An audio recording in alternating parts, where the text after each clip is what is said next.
বিস্তারিত জানতে আমাদের সাথে আছেন সাবেক কূটনীতিক ও মধ্যপ্রাচ্য বিশেষজ্ঞ জিয়ার বালোচ। আপনাকে ধন্যবাদ।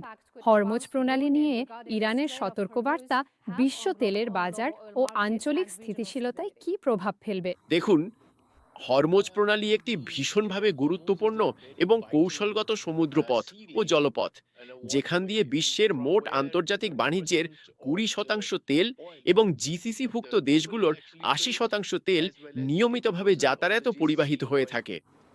তাই আমি মনে করি এটা গুরুত্বপূর্ণ যে এই জলপথটি কোনো বাধা ছাড়াই সচল থাকতে দেওয়া হোক। দেখুন, এখন সমস্যা হলো বর্তমানে দুটি অবরোধ হয়েছে। একটি অবশ্যই ইরান আরোপ করেছিল এবং তার ওপর অন্যটি ছিল আমেরিকার পক্ষ থেকে। তাই আমাদের প্রচেষ্টায় পাকিস্তান যা করার চেষ্টা করছে তা হলো উভয় পক্ষকে অন্তত এই অবরোধ তুলে নিতে রাজি করানো। এটি দুটি উদ্দেশ্য পূরণ করবে। প্রথমত, এটি বিশ্ব তেলের বাজারকে স্থিতিশীল করতে বিশেষভাবে সাহায্য করবে।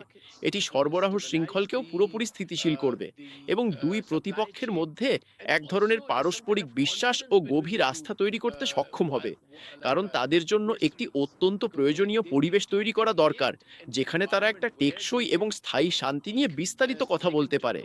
আর মধ্যস্থতাকারী রাষ্ট্র হিসেবে পাকিস্তানের মূল লক্ষ্য এবং আন্তরিক প্রচেষ্টা ঠিক এটাই ছিল। তবে এটি একটি অত্যন্ত তাৎপর্যপূর্ণ এবং গুরুত্বপূর্ণ আস্থা তৈরির পদক্ষেপ, যা বর্তমান সময়ে একান্তই অপরিহার্য, এবং এটি অঞ্চলের প্রতিবেশী দেশগুলোর মধ্যেও একটি ইতিবাচক আস্থার বার্তা পাঠাবে, কারণ তারাও হরমোজ প্রণালীর এই দীর্ঘস্থায়ী অবরোধের কারণে মারাত্মকভাবে ক্ষতিগ্রস্ত সমস্যার সম্মুখীন হয়েছে।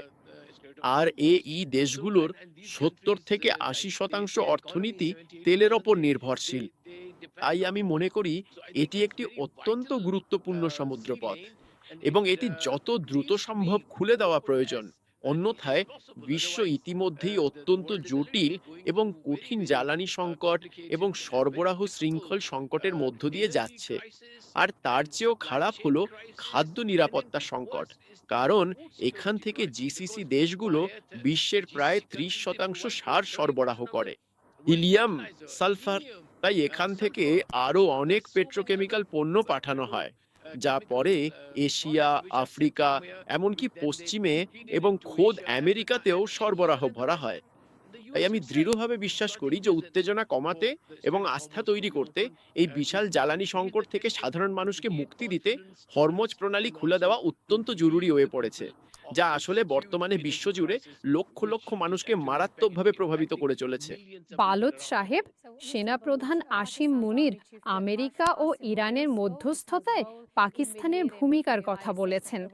এই মধ্যস্থতা এখন পর্যন্ত কতটা কার্যকর হয়েছে?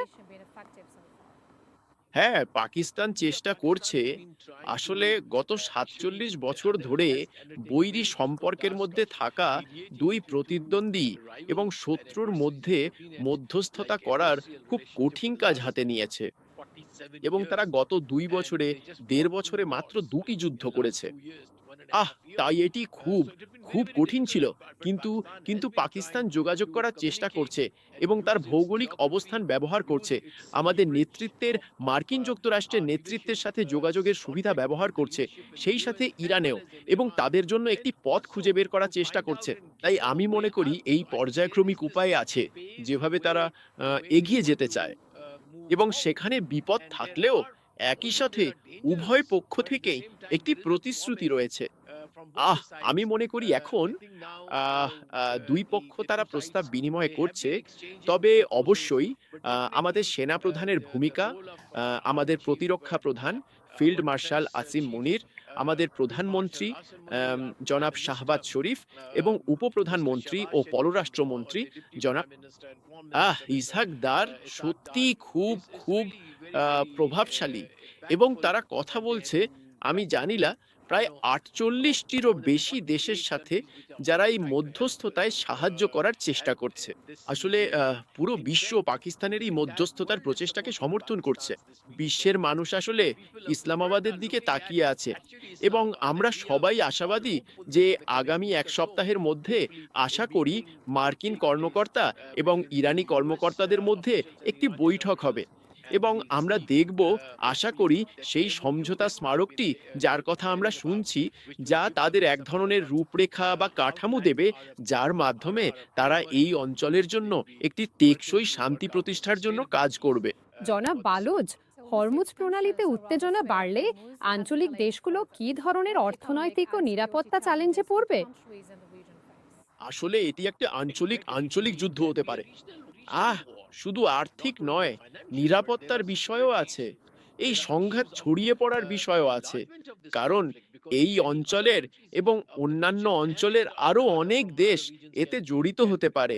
তবে আমি আশা করি পরিস্থিতি তেমন হবে না, কারণ আমি মনে করি আহ চীনও ক্ষতিগ্রস্ত হচ্ছে, ভারতও ক্ষতিগ্রস্ত হচ্ছে।